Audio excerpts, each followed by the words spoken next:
Hey up, Rayvers. I'm here having a little autumn break in the lovely seaside town of Whitby. Famous, of course, for the visit of Dracula. Yeah, he came to Whitby, didn't he? And also famous for its lucky ducks. Yeah. But not looking at Dracula today, no. But because it's Halloween, I am looking at a spooky film. John Carpenter's The Fog. Yeah.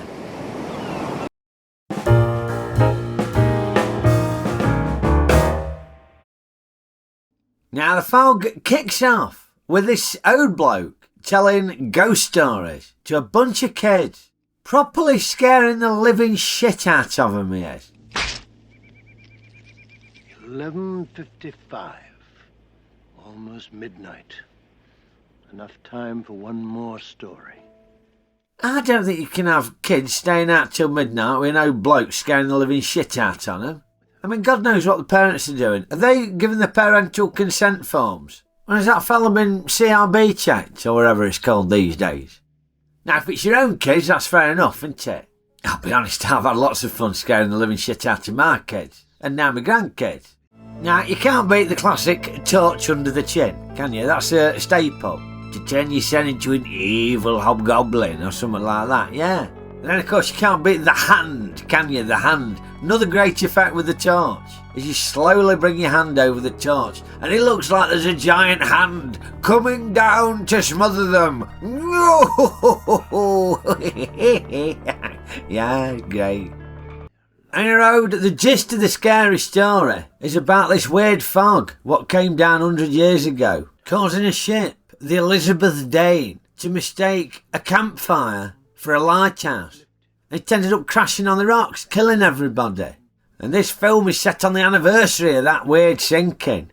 But it is told by the fishermen and their fathers and grandfathers that when the fog returns to Antonio Bay, the men at the bottom of the sea, out in the water by Spivey Point, will rise up and search for the campfire that led them to their dark and icy death. And they've shot the sense. On the road, after the scary ghost story, we see Father Malone, played by Al Holbrook, looking very fetching dressed as a vicar. And there's some weird stuff happening. Looks like the wall of his church falls to pieces to reveal an old journal.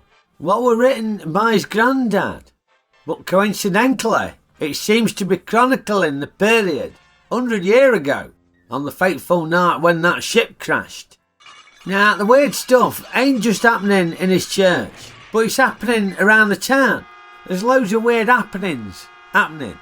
Stuff turning on by its and all that sort of stuff. It looks like it might be poltergeist or something like that. And we also see these windows blow out in this driver's car. Now, the hitchhiker screaming away there, that's Jamie Leigh Curtis. Daughter, of course, of the original Scream Queen, Janet Leigh, from Psycho fame, yeah.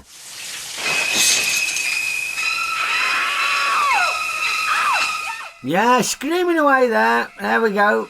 Now, incidentally, the driver, this fella. Now, I want to know what's happened to this fella because this film were in 1980. He looks in pretty good nick.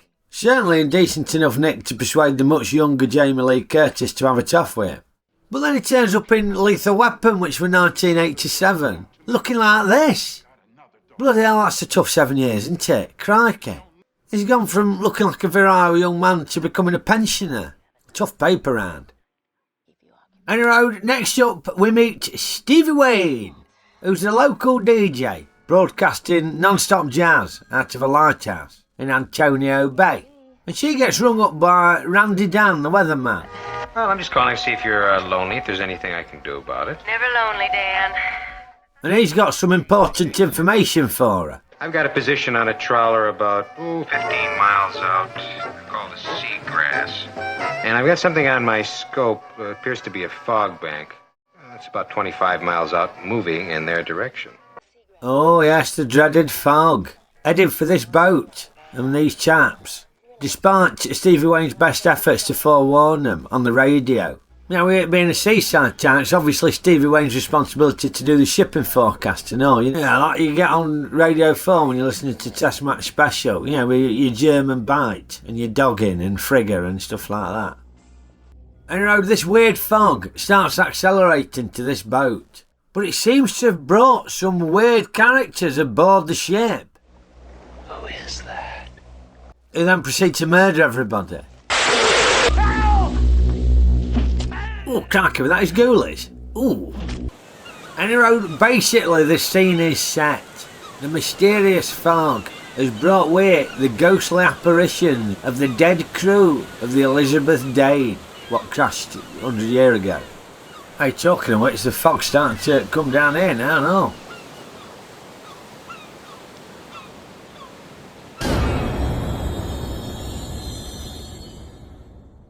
Now, with this being a John Carpenter film, there's loads of jump scares. Jesus. I'm sorry. Oh, that lady blaspheming, that's Janet Leigh. Yeah, she gets to do a bit of screaming with her daughter in this film, yeah. But Jamie Leigh Curtis, she does tend to bear the brunt on it. It's a bit daft, really, because she's just hitchhiker. She doesn't need to be in Antonio Bay. She could just bugger off. But here she is getting accosted by a dead sailor coming back to life. Jack! If that were me, I'd have been on the first bus out of there, brown trousers and all. What was the dead sailor trying to draw there? Pair of boobs? Oh. But as well as the jump scares from Mr. Carpenter, there's loads of lovely scenic views of Antonio Bay. And the seaside makes you want to go to the seaside, does me anyway. Although I'm not sure the practicalities of Stevie Wayne having a radio station down by the lighthouse. Them steps are going to be a right ball ache, ain't they? Imagine if you ordered take-out food. The delivery bloke could just tell you to bollocks, wouldn't he? They're worse than the Whitby Abbey steps, ain't they? 199 of these bad boys to get up here. And this fog's getting a bit much for me. It's affecting my chest. So I'm going to head off to my holiday cottage.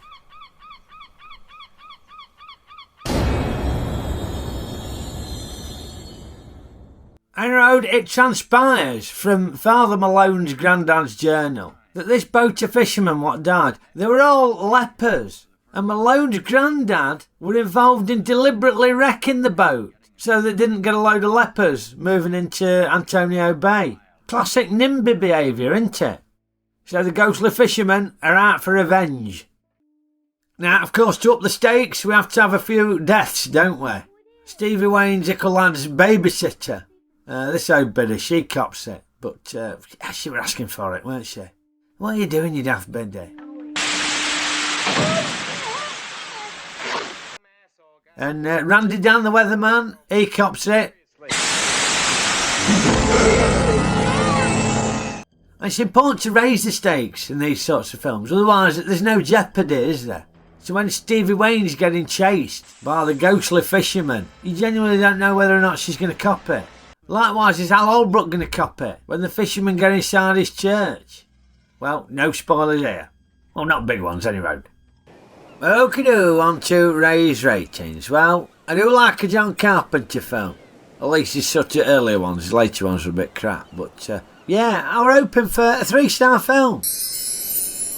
And yes, I thoroughly enjoyed this. Completely daft as you'd expect with a John Carpenter film, but it's got a very airy atmosphere.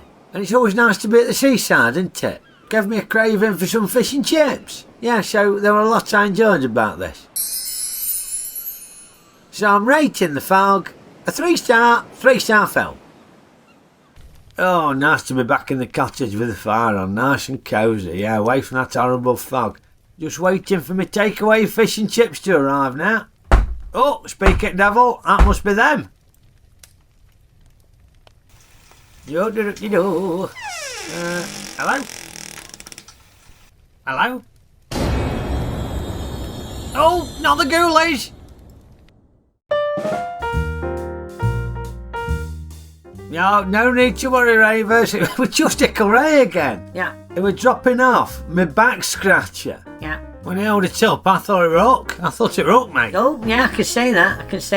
But no, that's going to be good. That's going to be useful. That struggling with an out-of-reach itch just between my shoulder blades, and that'll hit the spot, my back scratcher.